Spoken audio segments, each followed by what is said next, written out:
Hello there, only one Kenobi here, only one.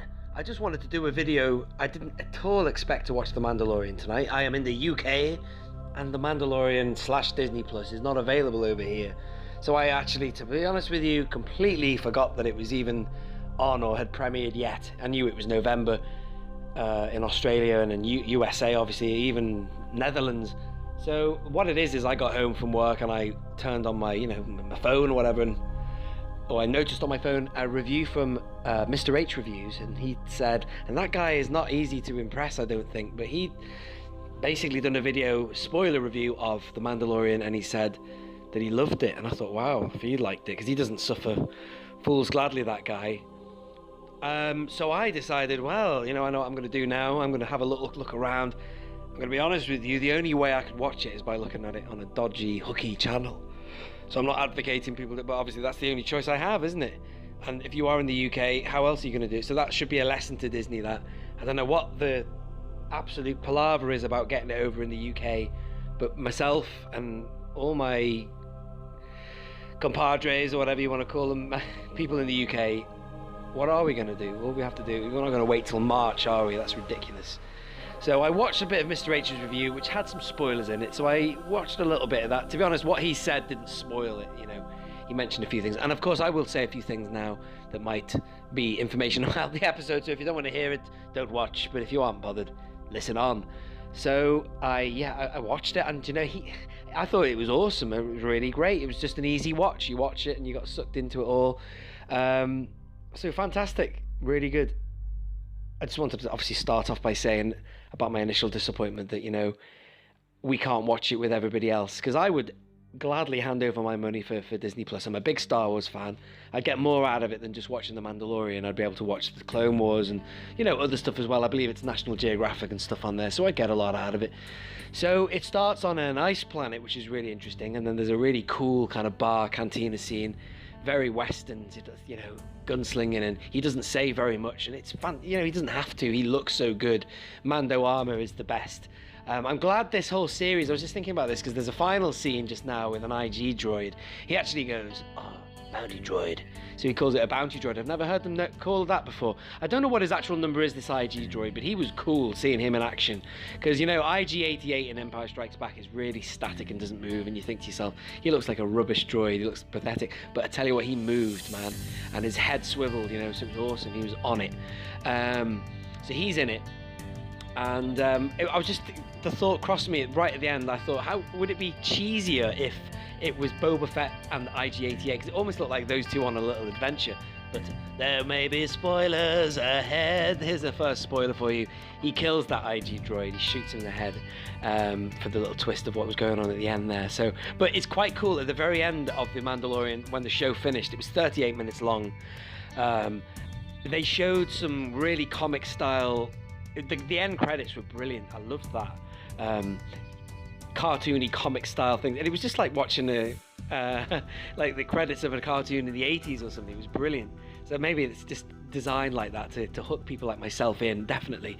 So that was really cool. So I'm going all over the place here, but the IG droid was cool, and I nearly called him Boba Fett then, and the Mandalorian were great. But I was just saying, I thought to myself, would it be cheesy if they'd made a series featuring Boba Fett and like characters like Bossk were in it and IG-88, and it might do, but what I liked about this was the fact that they are in essence those characters, aren't they? The Mandalorian is kind of Boba Fett in design. There's an IG-88 style droid in there. There's other people. But the fact is that they're not those people. It gives it freshness and newness. And the whole thing is post-Empire, as we know, and there are certain references to the Empire. Like the credits, he mentions that. He says, I don't know if you're aware, but the Empire finished, or it was ended many years ago, or something like that. I can't remember it script word for word. But that was great. So I'm going in a funny order explaining what I saw. So literally I just thought I'd be unplugged on this and speak my mind. From the very beginning, there's this really funny kind of green guild alien guy who there's a bounty on his head. I love those little pod things that they have. I've never heard of them before. They're kind of like little hologram kind of things that, obviously I presume that's a way that they do bounty hunting, but he was ahead for him to get, and he was a real comedic character. But that brings me to telling you about the carbon freezing was pretty cool. and he has obviously a freezing chamber on his ship, and that was awesome. Then you cut to a kind of so which does Disney do very well, another town place where he gets some armor built for him or recast, and there was a couple of other Mandalorian type characters in that place, including what looked like a Sabine Wren type character, and he had something that was a remnant of the she said to him it was from the Purge. It was a little metallic thing with an Imperial, it wasn't an Imperial cog, I think it was a Republic cog, and so that got melted down and made into a little shoulder pad for his armor. So obviously it was a good quality metal. That whole town reminded me of kind of, you know, like a Mos Esma type place, maybe even that kind of thing that they've done at Galaxy's Edge now, you know, Black Spire Outpost, that kind of marketplace. I love that. Again, Disney have got the design aspect down to a T. I'll go on to the point now. I've always said I've got a lot of love for Disney. I've loved Disney since I've stepped foot in their theme parks.